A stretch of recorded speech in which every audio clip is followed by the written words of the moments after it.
Have you ever noticed that two people can earn the same paycheck, but one ends up broke while the other builds wealth? It's not about income.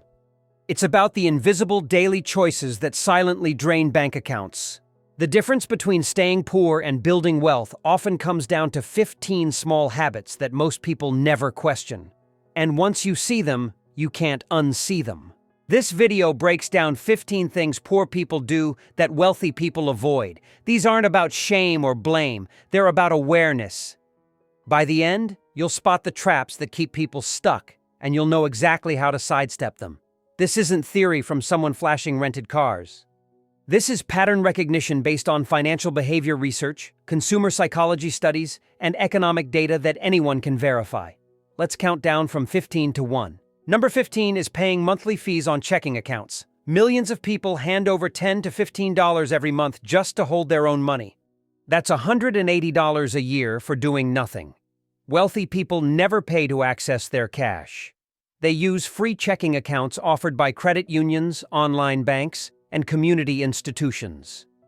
The fee itself isn't the real problem, it's the signal. Paying a monthly maintenance fee means you're probably below the minimum balance requirement, which often sits around $1,500. So the bank charges you for being low on funds, which makes you lower on funds, which keeps you paying. It's a poverty tax disguised as a service charge. The trap works because people assume their current bank is the only option, or they feel too overwhelmed to switch. Opening a no-fee account takes about 15 minutes online. Wealthy people know that every unnecessary fee is a small leak, and small leaks compound. They plug them immediately. The shift here isn't complicated. It's just deciding that you won't rent access to your own money. Free accounts exist everywhere. Use them. Number 14 is buying lottery tickets regularly. This one stings because hope feels good. But hope isn't a strategy. The average person who plays the lottery spends around $20 a week. That's over $1,000 a year on tickets with odds worse than being struck by lightning. Wealthy people don't play the lottery, not because they're smarter or luckier, because they understand expected value. Every dollar spent on a ticket has an expected return of about 50 cents. You're mathematically guaranteed to lose over time. The lottery isn't a game. It's a voluntary tax on people who struggle with probability. State lotteries generate billions in revenue, and the majority of that comes from low-income players. The psychological hook is simple. A $2 ticket buys a few days of daydreaming about escape. That emotional relief feels worth it in the moment. But wealth isn't built on relief. It's built on compounding small wins. If someone invested that same $20 a week into a basic index fund, they'd have over $30,000 in 20 years, assuming average market returns. That's real. That's reachable. The lottery isn't. This isn't about judging anyone who plays. It's about seeing the trade. You're trading long-term security for short-term fantasy. Wealthy people make the opposite trade every time. Number 13 is paying for express shipping constantly. It feels like $3 or $4 extra. No big deal. But do it twice a week and you've spent over $400 a year just to get things faster. Wealthy people wait. They batch orders. They plan ahead. They know that urgency is expensive and companies charge a premium for impatience. The express shipping trap works because it's framed as convenience, not cost. You're in checkout. You see 2-day shipping for free and overnight for $4.99. You're already spending money, so what's another $5? That's the hook. It doesn't feel like a decision. It feels like a tiny upgrade. But wealthy people treat every spending decision like it matters, because it does. They also understand that retailers use expedited shipping as a profit center. The actual cost difference between standard and express is often negligible, but the markup is huge. You're not paying for speed.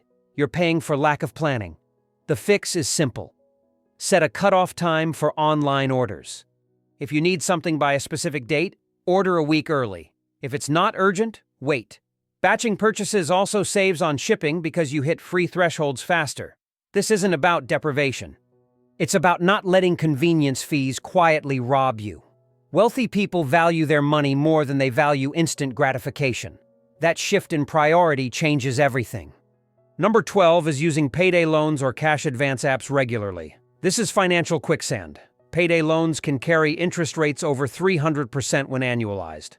Cash advance apps look friendlier, but many charge fees or ask for tips that function the same way. Wealthy people never borrow against future income to cover current expenses. They build buffers. The payday loan industry thrives on emergency thinking. Your car breaks down, rent is due, you don't have the cash. A payday lender offers $300 today and you pay back $345 in 2 weeks. That $45 fee is a 15% charge for a 2-week loan. Multiply that out over a year, and the effective interest rate becomes predatory. The trap closes when you can't pay it back in full, so you roll it over. Now you're paying fees on fees. Cash advance apps market themselves as better alternatives, but the cycle is the same. You're always behind. Wealthy people avoid this by keeping a small emergency fund, even if it's just $500. That cushion breaks the cycle. If you're already stuck in payday loan debt, the only way out is to stop borrowing and pay it down, even if that means cutting everything non-essential for a few months. This isn't easy, but it's necessary. The longer you stay in the cycle, the harder it gets. Wealthy people know that borrowing from your future self always costs more than waiting or cutting back now. Number 11 is paying ATM fees multiple times a week. $3 here, $4 there. It feels minor. But if you hit an out-of-network ATM 3 times a week, you're spending over $600 a year just to access your own cash. Wealthy people plan their cash withdrawals. They use in-network ATMs. They avoid the fee entirely. The reason this habit persists is convenience. You're out. You need cash. There's an ATM. You don't want to walk 3 blocks to find your bank, so you pay. But that $3 fee isn't just $3. It's $3 you didn't budget for, pulled from an account that might already be tight. The financial impact compounds because people who pay ATM fees regularly are usually withdrawing smaller amounts more often, which means more fees per dollar accessed. Wealthy people flip this. They take out larger amounts less frequently from ATMs that don't charge. Some use cashback options at grocery stores to avoid ATM fees altogether.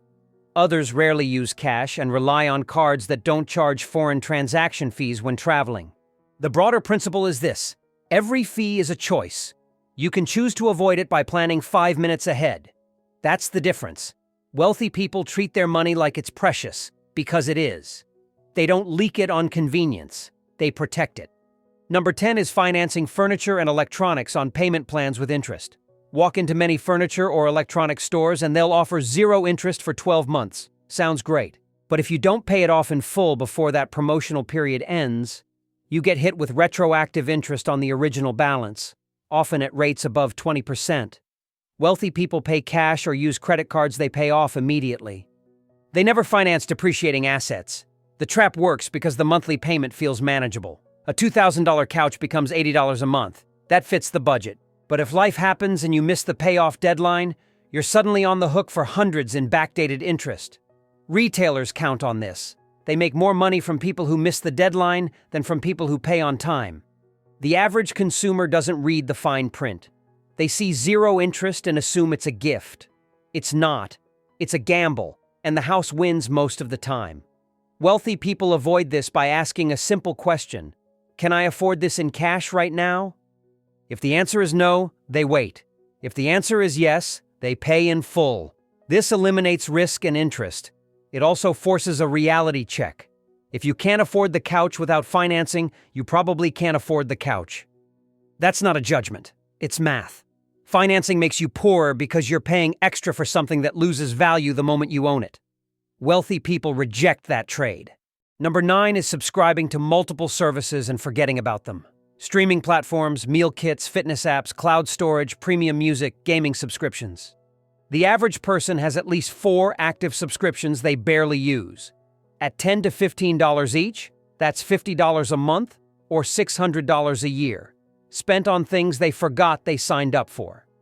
Wealthy people audit their subscriptions quarterly. They cancel what they don't use. The psychological trick is the free trial. You sign up, you forget to cancel. Now you're paying. Companies design it this way on purpose. They know that a significant percentage of subscribers become passive payers. You're not getting value, you're just getting charged. The fix is simple, but requires discipline. Set a calendar reminder every 3 months. Go through your bank statement. Identify every recurring charge. Ask yourself if you used it in the last 30 days. If the answer is no, cancel it. This isn't about cutting joy, it's about cutting waste. If you genuinely use and love a service, keep it. But most people are paying for things they don't even remember. Wealthy people treat subscriptions like employees. If they're not delivering value, they're gone. This habit alone can save hundreds or thousands a year. That's real money that can go toward building an emergency fund, paying off debt, or investing. The difference between poor and rich often comes down to whether you're leaking money or plugging leaks. This is one of the easiest leaks to plug. Number 8 is buying lunch and coffee out every workday. A $10 lunch and a $5 coffee 5 days a week is $75. That's $300 a month or $3,600 a year. Wealthy people pack lunch. They brew coffee at home. They see daily purchases as a wealth killer. The reason this habit is so sticky is that it doesn't feel like a big decision. It's just lunch. Everyone does it. But wealthy people reject "everyone does it" as a financial strategy. They know that small daily expenses are invisible budget drains. You don't notice $75 a week the same way you'd notice a $300 monthly bill. But it's the same money. The math is brutal. If you invested that $300 a month into a retirement account for 30 years, assuming a 7% average annual return, you'd end up with over $350,000. That's the real cost of daily lunch and coffee. It's not $10, it's your future. Wealthy people see that trade clearly. They'd rather make coffee at home and retire early than buy convenience and work longer. The shift doesn't require suffering. Meal prepping on Sundays takes 2 hours and covers the week. A good travel mug and home coffee setup costs $50 and pays for itself in 2 weeks. This isn't about deprivation, it's about intentionality. Wealthy people spend on what matters. Daily takeout doesn't matter. Financial freedom does. Starbucks and other coffee chains have built empires on this daily habit. The brilliance of their model is that they've turned coffee into an identity. People don't just buy a latte. They buy a moment, a brand, a feeling. And they're willing to pay $5 to $7 for it every single day. Wealthy people see through this. They know that a pound of quality coffee beans costs $12 and makes about 40 cups. That's 30 cents a cup.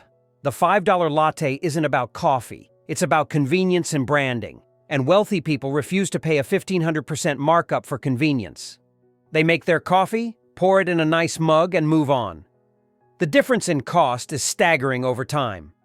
The difference in taste is minimal. But the difference in wealth accumulation is life-changing. Number 7 is paying for premium gas when your car doesn't require it. If your owner's manual says regular unleaded is fine, you're wasting money every time you choose premium. The price difference is usually 30 to 50 cents per gallon. If you fill up once a week with a 12-gallon tank, that's an extra $6 per fill, or over $300 a year. Wealthy people read the manual.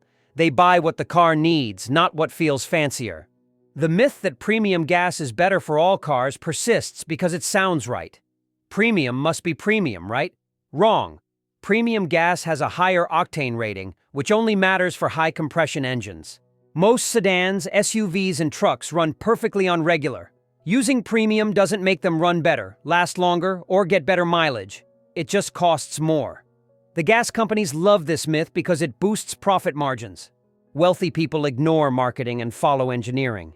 If the manual says regular, they buy regular. This is a small decision, but it reflects a bigger mindset. Wealthy people don't equate spending more with getting more. They equate spending right with getting value. Poor people often fall into the trap of thinking that premium options are always better, even when the product is identical. This applies to gas, groceries, and dozens of other categories. The lesson is simple. Read the label, check the specs, and buy what you actually need. Number 6 is carrying a balance on credit cards and paying minimum payments. Credit card interest rates average around 20%. If you carry a $3,000 balance and pay only the minimum each month, you'll spend years paying it off and shell out thousands in interest. Wealthy people treat credit cards like debit cards. They pay the full balance every month. They never pay interest. The credit card trap is designed to feel manageable. Minimum payments are low, often just 2 or 3% of the balance. You can afford $50 this month, so you pay it. But that $50 barely touches the principal. Almost all of it goes to interest. Meanwhile, the balance keeps growing if you're still using the card. This is how people end up stuck in credit card debt for decades. Wealthy people avoid this by following one rule. If you can't pay it off this month, don't buy it. They use credit cards for rewards and convenience, but they never carry a balance. This requires discipline and planning. It also requires an emergency fund so that unexpected expenses don't force you onto the card. Breaking out of credit card debt is hard, but it's possible. Stop using the cards. Pay more than the minimum every month, even if it's just $20 extra. Focus on the highest interest card first. This is called the avalanche method, and it saves the most money.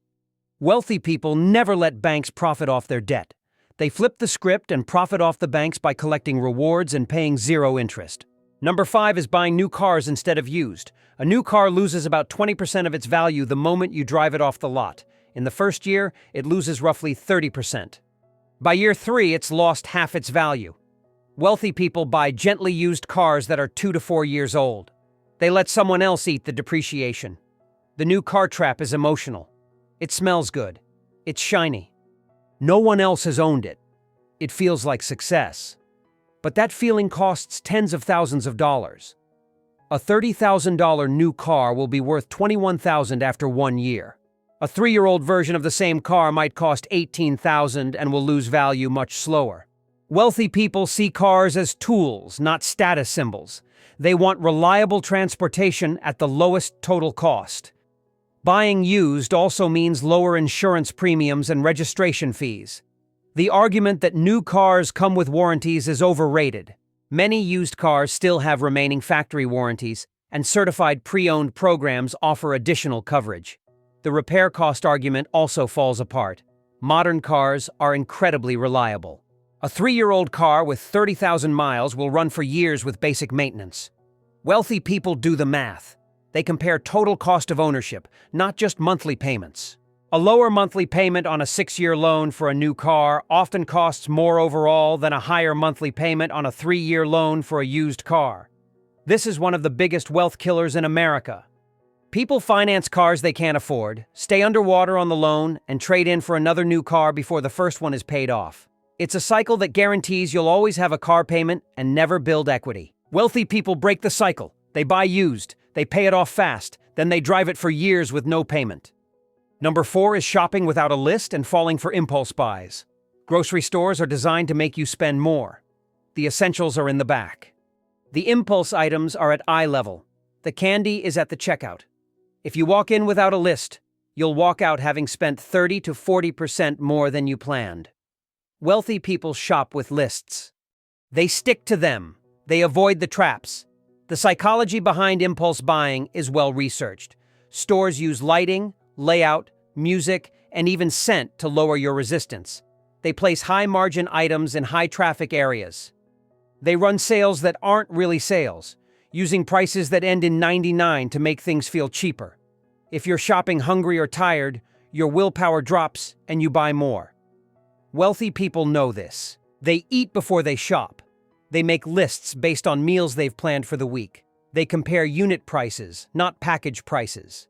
They ignore end caps and displays unless the item is already on their list. This level of discipline sounds exhausting, but it becomes automatic with practice.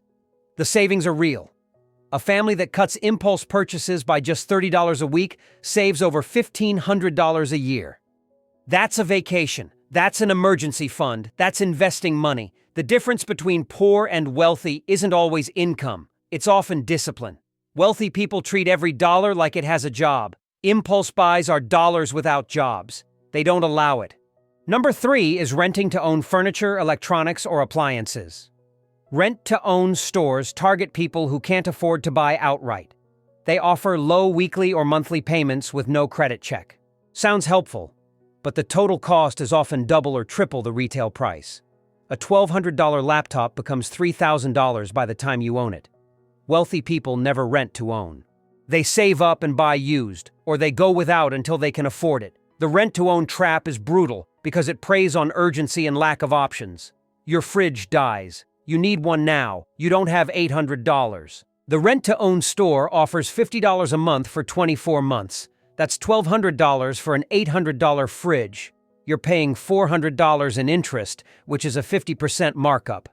And if you miss a payment, they repossess it and you lose everything you paid. Wealthy people avoid this by planning ahead and keeping an emergency fund. If an appliance breaks, they check Craigslist, Facebook Marketplace, or scratch and dent outlets. They ask friends and family. They find a way that doesn't involve paying double. This requires patience and resourcefulness, but the savings are massive. Rent-to-own companies exist because they're profitable. They're profitable because they charge desperate people more than anyone else. Wealthy people refuse to play that game. They'd rather sleep on an air mattress for 2 months and save up than pay triple for a couch. That mindset difference is everything. Number 2 is not negotiating bills, fees, or prices. Most people accept the first price they're given. Wealthy people negotiate everything. They call their internet provider and ask for a lower rate.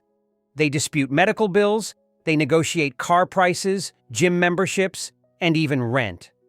The reason most people don't negotiate is discomfort. It feels awkward, it feels cheap. But wealthy people don't care how it feels. They care about the result. A 10-minute phone call can save $30 a month on internet.